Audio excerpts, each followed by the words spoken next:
ये कहानी एक ऐसे लड़के की है जो गरीब था लेकिन उसका ईमान सबसे अमीर था।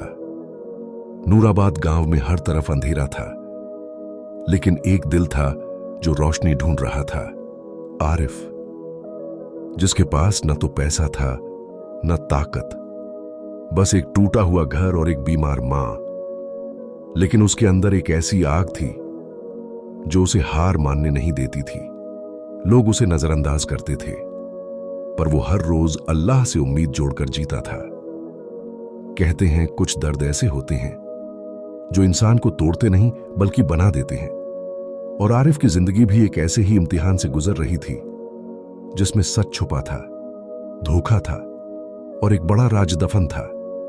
उसके पिता की मौत सिर्फ एक हादसा नहीं थी, बल्कि एक साजिश थी, और इस साजिश के पीछे छुपा था ऐसा सच जो पूरे गांव को हिला देने वाला था। एक छोटा सा गांव था नूराबाद, जहां अमीरी और गरीबी की दीवारें इंसानों से ज्यादा ऊंची थीं। कुछ लोग बड़े घरों में रहते थे और कुछ लोग खाने के लिए तरसते थे। उसी गांव में एक लड़का था, आरिफ, जो अपनी मां जैनब के साथ एक छोटी टूटी हुई झोपड़ी में रहता था। उसके पिता यूसुफ अली का नाम गांव में इज्जत से लिया जाता था, लेकिन उनकी मौत का सच कभी साफ नहीं हुआ था।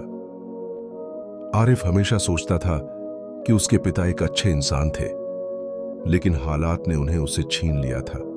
उसकी मां बीमार रहती थी और घर की पूरी जिम्मेदारी आरिफ के कंधों पर थी। आरिफ हर दिन मस्जिद के बाहर बैठकर लोगों से मदद मांगता था। कभी काम करता, कभी भूखा सो जाता, लेकिन उसके चेहरे पर एक अजीब सा भरोसा था, जैसे वो किसी बड़ी चीज का इंतजार कर रहा हो। लोग उसे नजरअंदाज करते थे, लेकिन कुछ लोग उसकी हालत देखकर दुखी भी होते थे। एक दिन गांव में एक पुरानी हवेली के मालिक हाजी उस्मान की एंट्री होती है। वो अमीर था, लेकिन अंदर से टूटा हुआ इंसान था। उसके चेहरे पर हमेशा चिंता रहती थी, जैसे कोई बोझ उसे अंदर ही अंदर खा रहा हो। धीरे धीरे पता चलता है कि हाजी उस्मान और आरिफ के पिता यूसुफ अली पुराने दोस्त थे।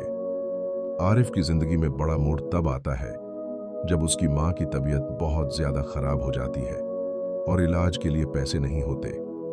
वो हर दरवाजा खटखटाता है, लेकिन हर जगह से उसे सिर्फ नकार मिलता है।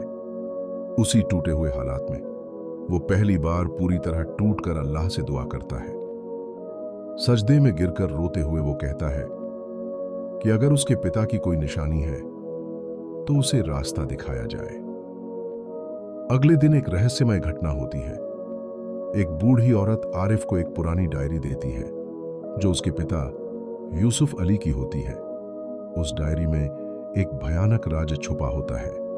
उसमें लिखा होता है कि सालों पहले गांव में एक बड़ी आग लगी थी जिसमें गरीबों की बस्ती जल गई थी, लेकिन वो आग हादसा नहीं था बल्कि एक साजिश थी। जैसे जैसे आरिफ डायरी पढ़ता है, उसे पता चलता है कि उस आग के पीछे एक खतरनाक आदमी था, काजिम, जो जमीनें कब्जा करता था और लोगों को डराकर राज करता था। लेकिन उससे भी बड़ा झटका तब लगता है जब संकेत मिलते हैं कि हाजी उस्मान भी किसी न किसी तरह उस घटना से जुड़ा हुआ था। आरिफ का भरोसा टूटने लगता है। वो गुस्से और दर्द में अंदर से बिखर जाता है। लेकिन फिर उसकी मुलाकात होती है मौलाना अब्दुल हकीम से। मौलाना उसे समझाते हैं कि गुस्सा इंसान को अंधा कर देता है और सच सिर्फ सब्र से मिलता है। धीरे धीरे आरिफ की जिंदगी बदलने लगती है। उसकी मां की हालत और बिगड़ती जाती है और वो और ज्यादा मजबूर हो जाता है।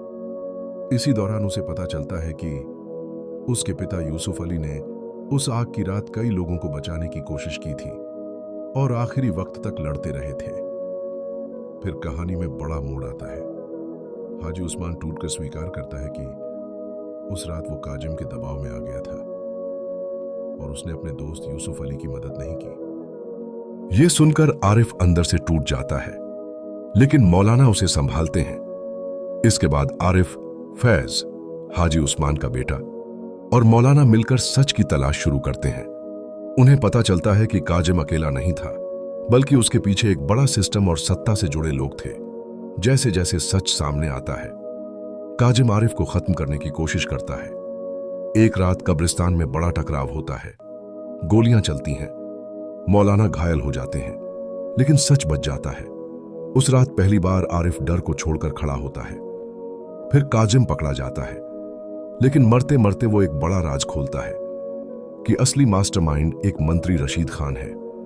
ये सुनकर सब हिल जाते हैं। अब लड़ाई बदल जाती है। ये अब सिर्फ काजिम की नहीं, बल्कि पूरी सत्ता की लड़ाई बन जाती है। आरिफ, फैज और इंस्पेक्टर मिलकर सबूत इकट्ठा करते हैं। मीडिया के सामने प्रेस कॉन्फ्रेंस होती है और डायरी के सबूत दिखाए जाते हैं। मंत्री शुरुआत में इनकार करता है, लेकिन जब हाजी उस्मान और फैज गवाही देते हैं तो पूरा सच दुनिया के सामने आ जाता है। मंत्री गिरफ्तार हो जाता है।